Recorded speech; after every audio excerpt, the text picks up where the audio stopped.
Welcome back to Kdramas Decoded. Today, we're breaking down episode 2 of The Husband. The episode picks up immediately after the shocking cliffhanger from episode 1.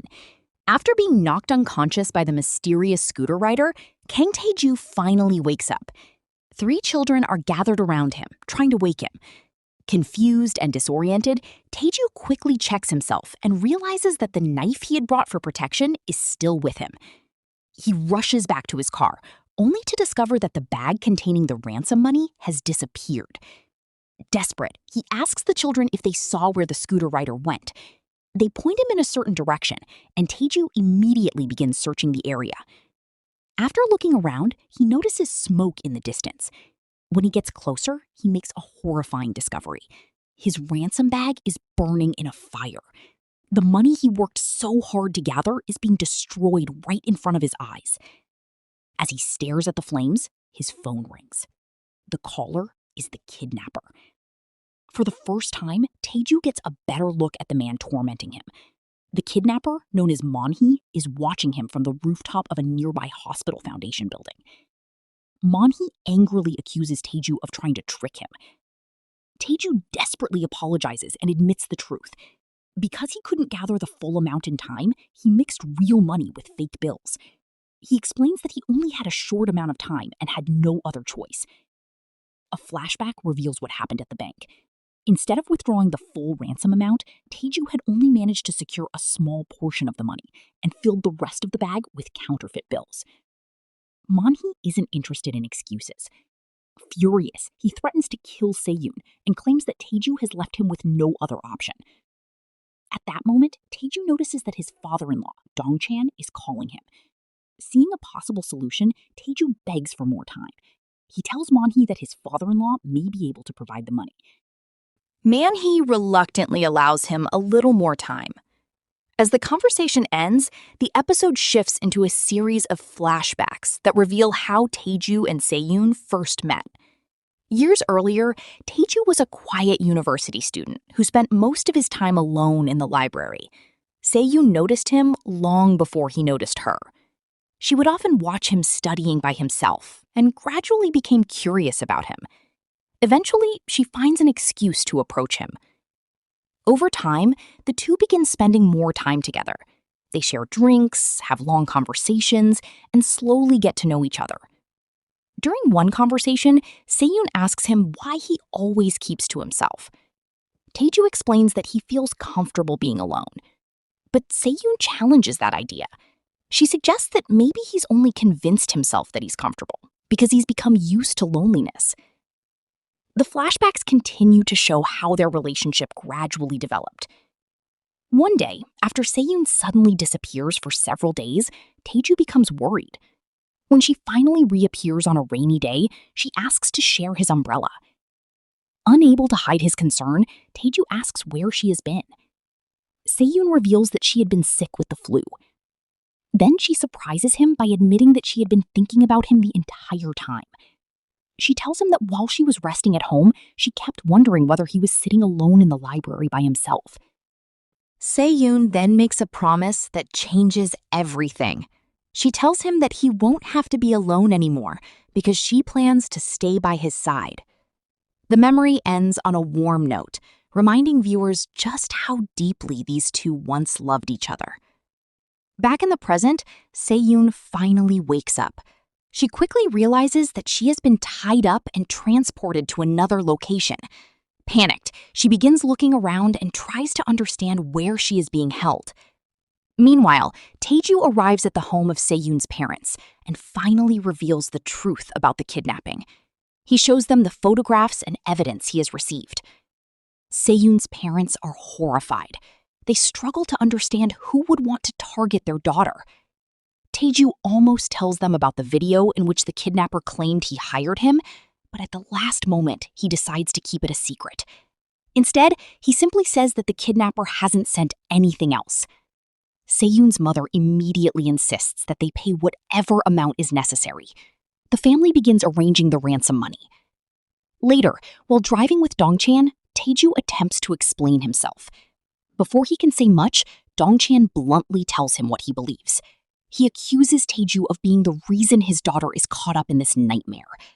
According to Dongchan, Se-yoon has never made enemies. If she has become a target, it must somehow be connected to Taeju. Taeju remains silent. When they arrive at the house, another surprise is waiting. Police officers are already there. Se-yoon's parents have secretly contacted the authorities. Detective Dosik begins taking statements and gathering information about the kidnapping. Taeju is furious. He reminds Se-yoon's parents that the kidnapper specifically warned them not to involve the police. However, they refuse to listen. As far as they're concerned, Se-yoon is their daughter, and they will do whatever it takes to save her. Meanwhile, Se-yoon searches for a way to escape. Unfortunately, every attempt fails. While trying to call for help, she discovers something unexpected. Another woman is being held captive nearby. The mysterious woman tells Se-yoon to stay quiet and avoid attracting attention. Se-yoon begins asking questions, trying to learn who she is and how long she has been trapped there. Elsewhere, the police establish a surveillance operation and prepare to track the kidnapper's next call. They instruct Taeju to act normally so the kidnapper won't suspect that the authorities are involved. Eventually, the expected video call arrives. Taeju answers while officers secretly monitor everything in the background. However, tracking the kidnapper proves difficult because his location appears to be constantly changing. During the call, Monhee asks where the ransom money is. Taeju explains that Se-yoon's parents have gathered the money. The kidnapper immediately becomes suspicious. He orders Taeju to activate the rear camera and show him the entire room. The police quickly hide out of sight. Taeju follows the instructions and slowly moves through the house while showing the kidnapper every corner. For a moment, it seems like the deception might work. Then a police officer accidentally makes a noise. Monhee immediately notices. His suspicions grow even stronger. The tension escalates when Dongchan suddenly grabs the phone and tries to negotiate directly with the kidnapper. Monhee has no interest in speaking to him. Se-yoon's mother then takes over the conversation and begs for her daughter's release. To prove that they are serious, she shows the kidnapper the money they have gathered. Seeing the enormous amount of cash, Monhee becomes interested. He tells them he will contact them again. Back at the hideout, Se-yoon secretly looks outside, hoping to discover where she is. But before she can learn anything useful, Monhee arrives. He sits beside her and makes disturbing comments about her family. He specifically mentions her mother, suggesting that he knows far more about the family than he should. Later, another video call connects Se-yoon with her parents. At first, the reunion is emotional. Then, everything suddenly turns terrifying. Monhee appears behind Se-yoon and wraps his hands around her throat. Her parents watch helplessly as he begins choking her. Taeju completely loses control and screams at the kidnapper. For a moment, Se-yoon appears unconscious. Thankfully, she is still alive. But Monhee has a message. He knows the police are involved. He reveals that he is aware there are officers inside the house. Detective Dosik realizes something important. The kidnapper must have someone helping him because he seems to know everything happening on the family side. Monhee angrily reminds Taeju that he was warned not to contact the authorities. Now, he promises that Se-yoon will die. The situation becomes even worse when investigators review the call recordings. They focus on one particular statement repeatedly made by the kidnapper. According to Monhee, Taeju was the person who hired him in the first place. Combined with the mysterious video evidence, the accusation begins to gain traction. Soon afterward, new evidence emerges. A news article appears online claiming that Taeju arranged his wife's murder. The scandal spreads rapidly. Police officers begin treating Taeju as a prime suspect rather than a victim. No matter how much he protests, nobody believes him. Before long, he is placed under arrest. As he is taken away, Detective Dosik notices a hidden camera. he realizes that the kidnapper may have been watching the family the entire time. Meanwhile, Man-hee monitors everything remotely and watches events unfold exactly as planned. At the police station, Taeju is interrogated. Investigators pressure him to confess and repeatedly ask where Se-yoon is being held.